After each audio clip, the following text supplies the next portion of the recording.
வாழும் வரை நிழல் என உடன் நான் வருவேனே.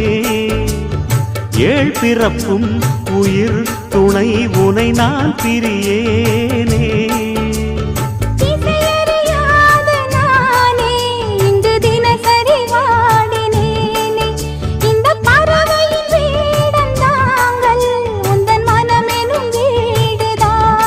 நீண்ட காலம் நேர்ந்த சோகம் நீங்கி போக நானும்